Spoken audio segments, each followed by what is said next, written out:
Chocolate cup cake আর মোরব্বা দেয়া pound cake, দুই ধরনের কেকই একই রেসিপিতে আজকে শেয়ার করব। যার যেটা পছন্দ সেটা আপনারা বাসায় তৈরি করে নিতে পারবেন।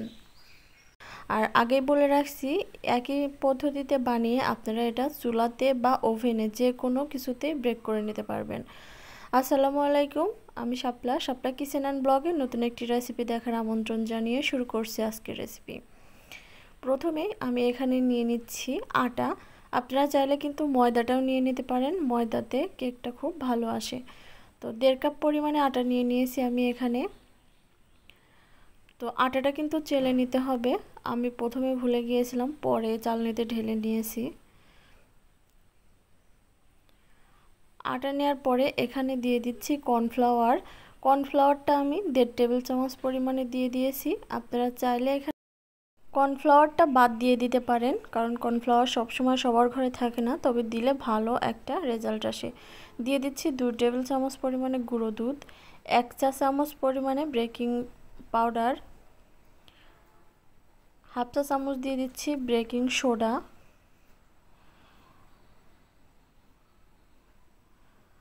আর দিয়ে দিব পরিমাণ মতো লবণ। 1 চিমটি লবণ ব্যবহার করবেন এখানে। যারা লবণ খেতে পছন্দ করেন না তারা চাইলে স্কিপ করতে পারেন। এখন এটাকে ভালোভাবে চেলে নিচ্ছি।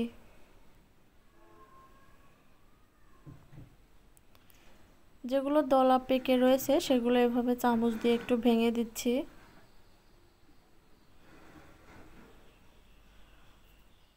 চালনি দিয়ে চেলে নেওয়া হয়ে গেছে। এখন সমস্ত উপকরণগুলোকে একটু ভালোভাবে মিশিয়ে নিতে হবে। কেক তৈরি করার সময় এরকম শুকনো উপকরণগুলো যদি সব সময় রেডি করে রাখেন তাহলে কেক তৈরি করা খুবই সুবিধা হবে। বারে বারে দিতে হবে না, এভাবে একবারে তৈরি করে রেখে দিলাম এক সাইডে। এখন একটা পাত্রে আমি 4টা ডিম ভেঙে নিয়েছি। আমার ডিমের সাইজটা খুবই বড় বড়, সেজন্য আমি 4টা নিয়ে নিয়েছি। আপনারা চাইলে এখানে 5টা ডিম ব্যবহার করতে পারেন। যদি আপনাদের ডিম ছোট হয় তাহলে 5টা ডিমই কিন্তু এখানে ব্যবহার করতে হবে। আমার ডিমটা যেহেতু বড় তাই আমি 4টা নিয়ে নিয়েছি। তো 1 মিনিট এভাবে স্পিড মানে দুইয়ে দিয়ে আমি একটু বিট করে নিয়েছি। এখন এখানে দিয়ে দেব চিনি। চিনিটা প্রথমে আমি হাফ কাপ দিয়ে দিয়েছি, পরে আরও হাফ কাপ দেব। আমার এখানে চিনিটা লাগবে 1 কাপ পরিমাণে। যারা বেশি মিষ্টি খেতে পছন্দ করেন তারা আরও 1/4 কাপ দিয়ে দিতে পারেন, তবে আমার মনে হয় 1 কাপই মানে ভালো হয়। তো আপনারা বেশি খেতে চাইলে আরও 1/4 কাপ যোগ করে দিতে পারেন। চিনিটা আমি 2বারে দিয়ে বিট করে নিচ্ছি। প্রথমে হাফ কাপ দিয়েছিলাম, পরে আরও হাফ কাপ দিয়ে দিলাম, মোট 1 কাপ এখানে চিনি লেগেছে আমার। স্টেপ বাই স্টেপ ফলো করে আর পরিমাণটা ঠিক রাখলে কিন্তু আপনার কেকটাও খুবই সুন্দর হবে। যারা কেক কোনোদিনও তৈরি করেনি তারাও কিন্তু অনায়াসে এই কেকটা তৈরি করতে পারেন। যাদের ঘরে এই বিটার মেশিন নাই তারা চাইলে কিন্তু কাঁটা চামচ বা হ্যান্ড উইচ দিয়েও এভাবে তৈরি করে নিতে পারেন। চিনিটা যখন সম্পূর্ণ গলে গেছে তখনই এর মধ্যে 1 চা চামচ দিয়ে দিচ্ছি ভ্যানিলা এসেন্স আর হাফ কাপ দিয়ে দিচ্ছি তেল। এখানে আমি সয়াবিন তেল ব্যবহার করেছি হাফ কাপ।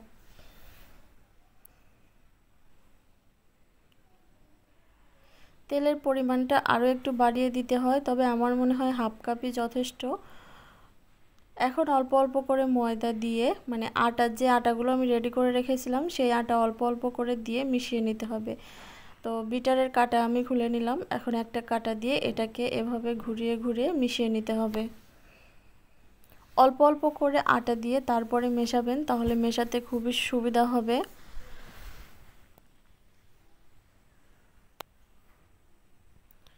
এভাবে একদিকে ঘুরিয়ে ঘুরিয়ে আটাটা মিশিয়ে নেবেন। তো আমি 1.5 কাপ আটাকে মোট 3বারে দিয়ে মিশিয়ে নিয়েছি।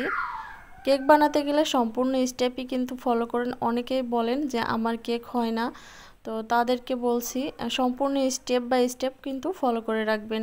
আমি আগে থেকেই বাটিটা রেডি করে রেখেছিলাম, ভেতরে একটু তেল ব্রাশ করে, তারপরে একটা পেপার কেটে দিয়েছি। তারপর এখানে আমি অর্ধেকের বেশিটা ঢেলে দিচ্ছি। আমি আগেই বলেছি এখানে চকলেট কেক মানে কাপ কেক তৈরি করব আর পাউন্ড কেকও তৈরি করব ভ্যানিলা। তো সেভাবে আমি খানিকটা ঢেলে নিলাম।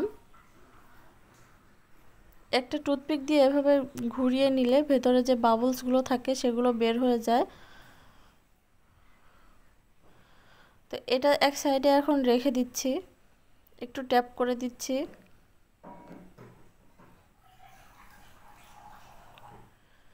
এটা এক সাইডে রেখে দিলাম। এখন যে বাকিটুকু আছে এর মধ্যে আমি কোকো পাউডার মিশিয়ে নেব। এখানে আমি প্রায় 1.5 চা চামচের মতো কোকো পাউডার দিয়ে দিয়েছি।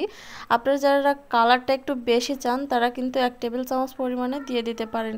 তবে আমার কাছে চকলেট কেকটা খুব একটা বেশি ভালো লাগে না, সেজন্য আমি 1.5 চা চামচ পরিমাণে দিয়ে দিয়েছি আপনাদের দেখানোর সুবিধার্থে। তো আপনারা 1 টেবিল চামচ পর্যন্ত দিয়ে দিতে পারবেন,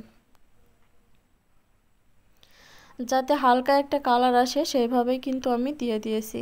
তো এভাবে ঘুরিয়ে ঘুরিয়ে মিশিয়ে নিতে হবে। মেশানোটা হয়ে গেলে এখন যে মোল্ডে আমি সেট করব সেটাতে ঢেলে নিচ্ছি।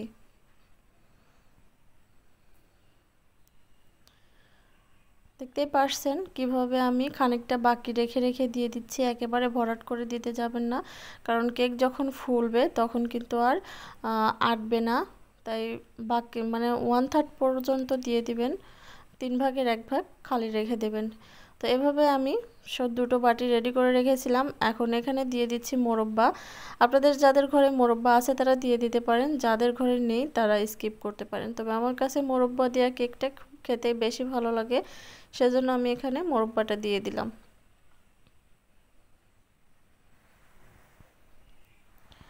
মোরব্বা দেওয়া হয়ে গেলে আমি ওভেনে দিয়ে দিব এটা। আপনারা চাইলে কিন্তু সিলভারের হাঁড়িতেও দিয়ে দিতে পারেন। তো ফ্রি হিট করে রেখেছিলাম আমি। ওভেনের তাপমাত্রা 150 ডিগ্রি সেলসিয়াসে, আর আপ ডাউন হিট অন করে এটাকে 10 মিনিট ফ্রি হিট করে রেখেছিলাম। 10 মিনিট ফ্রি হিট করার পরে এখানে দিয়ে আমি 25 মিনিটের টাইমার সেট করে দিলাম। 25 মিনিটের মধ্যে আমার কাপকেকগুলো হয়ে যাবে। পরে আমি আরও 10 মিনিট টাইমার বাড়িয়ে দেব পাউন্ড কেকটার জন্য। এই তো 25 মিনিটের মধ্যে আমার কাপকেকগুলো একদম হয়ে গেছে, দেখে নিশ্চয়ই বোঝা যাচ্ছে। তো আমি কাপকেকগুলো বের করে নিচ্ছি। আর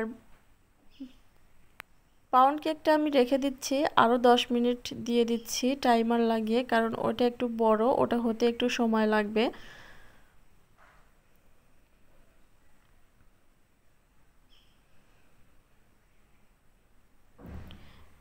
এই তো আমার কেকগুলো কিন্তু একদম রেডি হয়ে গেছে। এখন আমি মোল্ড আউট করে দেখিয়ে দিচ্ছি আপনাদেরকে এটা কতটা সফট এবং কতটা নরম তুলতুলে হয়েছে, দেখে নিশ্চয়ই বোঝা যাচ্ছে।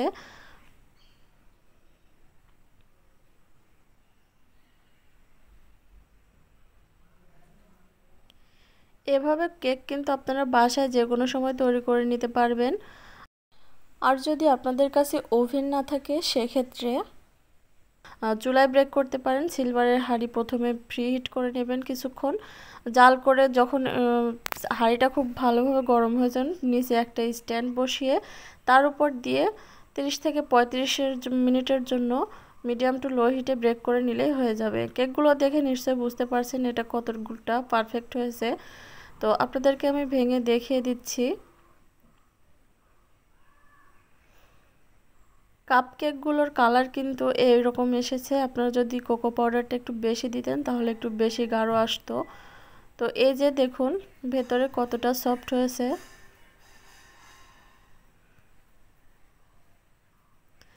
বাজারে ভেজালযুক্ত কেকগুলো না কিনে বাসায় কিন্তু আপনারা এভাবে তৈরি করে দিতে পারেন।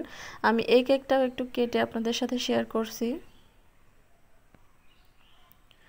বাচ্চাদের টিফিনে দেওয়ার জন্য এইভাবে কেক তৈরি করে নিতে পারবেন আপনারা যে কোনো সময়।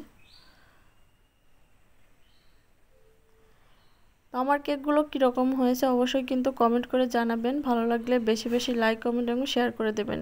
আর আমার চ্যানেলটা সাবস্ক্রাইব করে পাশে থাকা বেল বাটনটা অন করে দেবেন, তাহলে পরবর্তীতে যখন কোনো নিত্য নতুন রেসিপি আপলোড করব নোটিফিকেশন আপনাদের কাছে পৌঁছে যাবে।